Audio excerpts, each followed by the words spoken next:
All right, so we have got to talk about episode 2 of Prime Studios' series, The Rings of Power. Already, I can safely say I'm kind of a raving fan of this right now. But let's just hit the pause button for a second, and I want to hear, are you guys watching this series? Were you even a fan of the old Lord of the Rings movies, or do you think this is as good as Peter Jackson's trilogies, as multiple movies? I mean, come on, you tell me. Let's just nerd out. Let's have some fun here, because that's really what this is all about. You know, we're just having some fun.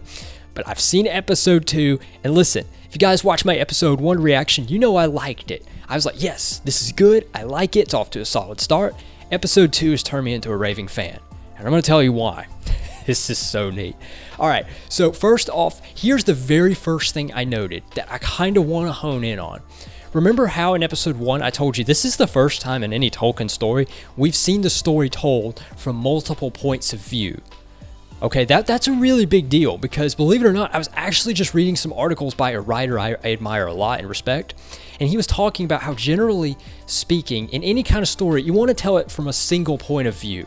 Because anytime you go into a multiple one, it can kind of drag your story down, make it hard to follow. He said, but there are exceptions.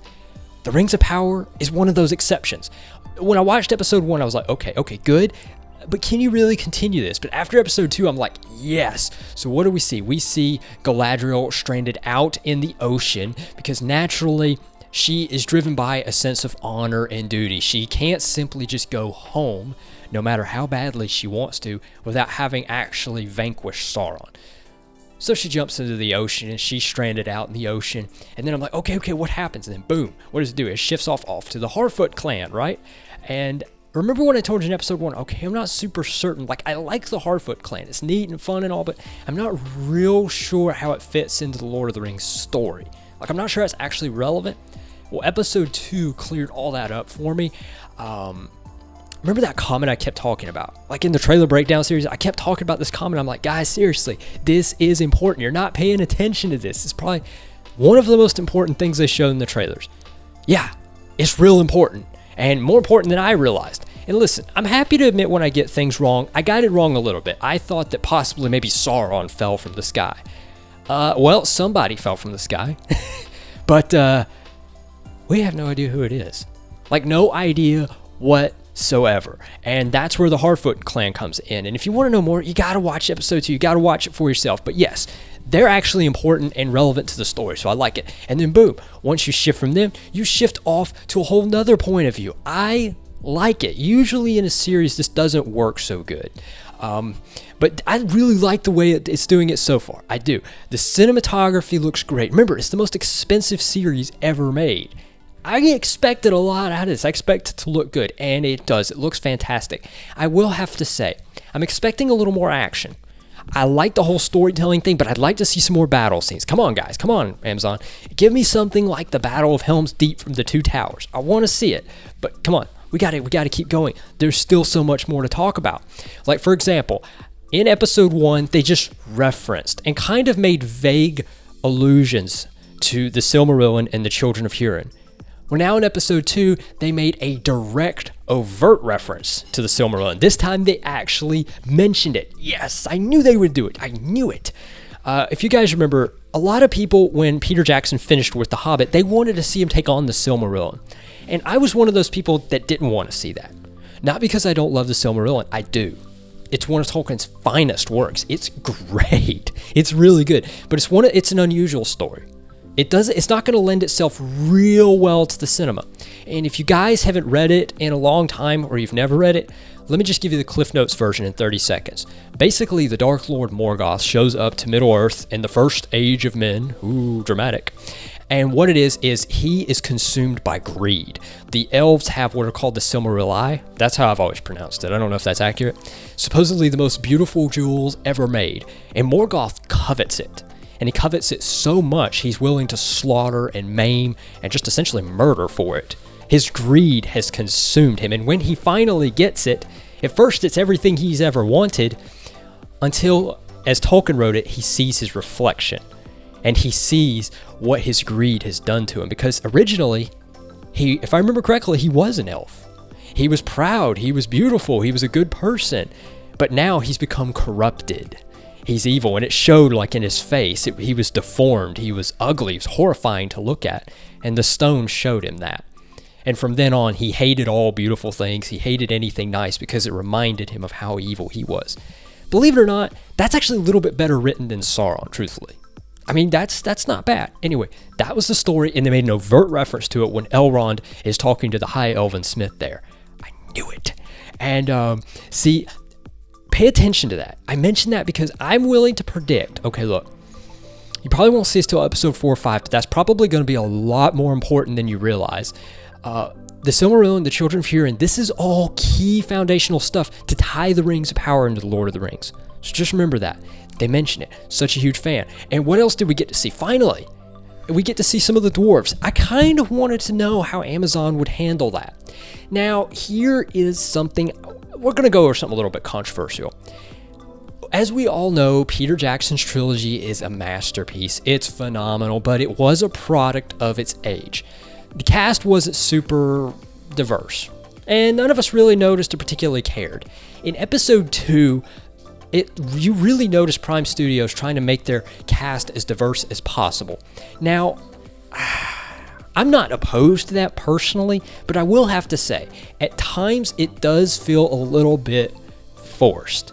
Like, I don't feel like they're just trying to shoehorn in something that just flat out doesn't belong. It doesn't drag the story down. But there are scenes where I'm watching it where I feel like they're trying just a little bit too hard.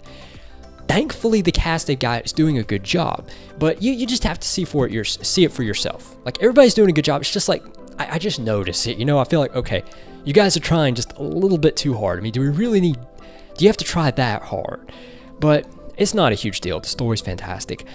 Episode 1 was kind of, it was slow-ish. It didn't crawl for me. Like, I had a blast, but I'm going to tell you guys, episode 2 is about an hour and 1 minute. I felt like I had just sat down when the thing ended. It was that good. It moved that fast. Definitely having a blast. And here's the thing. Despite the show being called The Rings of Power, we still haven't seen the actual Rings of Power come into play yet. Episode 2 makes it very clear the High Elven Smith wants to construct a forge unlike anything ever seen to craft the most powerful objects ever made, supposedly to aid the elves. Well, they can't build it alone. So they need the help of the dwarves, which is what causes Elrond to go on a diplomatic, and by the way, hilarious mission.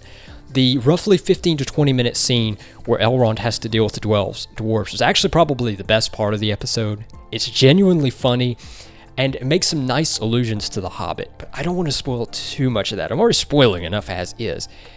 Which leads me to believe now I think I understand where they're going. Tolkien himself never explained the rings. Can we just get that out of the way? He himself never actually explained that. Here, Prime Studios is going to do it.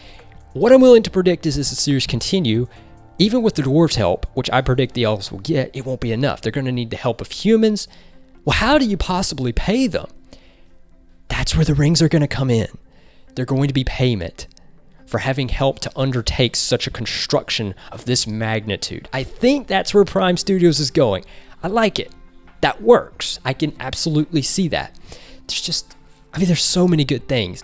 I do like it. And there's something else I want to note. Remember how I talked about the soundtrack sounds really nice in the trailers? Okay, in episode 2, it sounds so much better. Like in the first episode, it was kind of a letdown. Like it was just basically background music rather than an actual score. Well, in episode 2, all of a sudden the score really starts to come into play. And I got to see the credits this time. Before the series came out, I couldn't find out who was doing it. Guess who's doing it? It's not Hans Zimmer. Too bad. It's Howard Shore.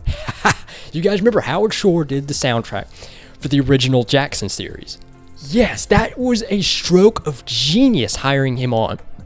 Although, he's doing a good job. I do like it, but it is subpar to his masterpiece that he wrote for Lord of the Rings. It's subpar, but it is still good. It still sounds great. I like it.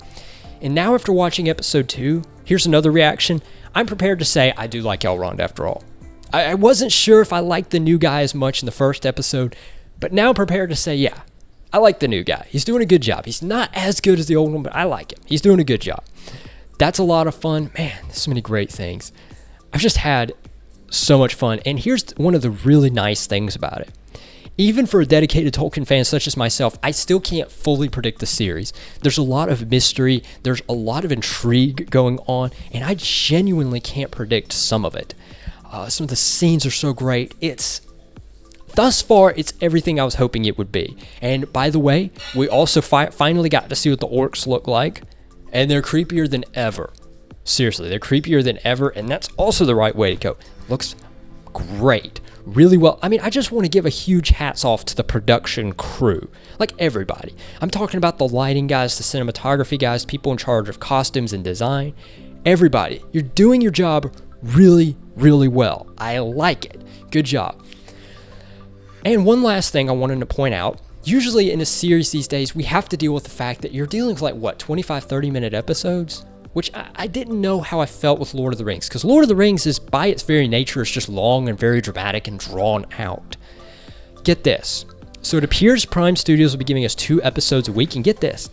It accumulated, guys, you're getting about 2 hours and 15 minutes.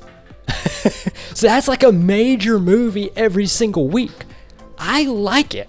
I don't know how you feel about that. You tell me how you feel. But I like it. It means we're getting plenty of it. It means they're going to take time to tell the story. Very good. So many good things going on. Really, I'm a raving fan of it now. Now, am I prepared to say that the series is phenomenal and great? Well, for final verdict, I need to see how it ends, because the ending is just as important. But it's off to a great start. Good job, Prime Studios. You've done a great job so far. I'm having such a blast, and I'll see you guys again back this Thursday when we get to see episode 3.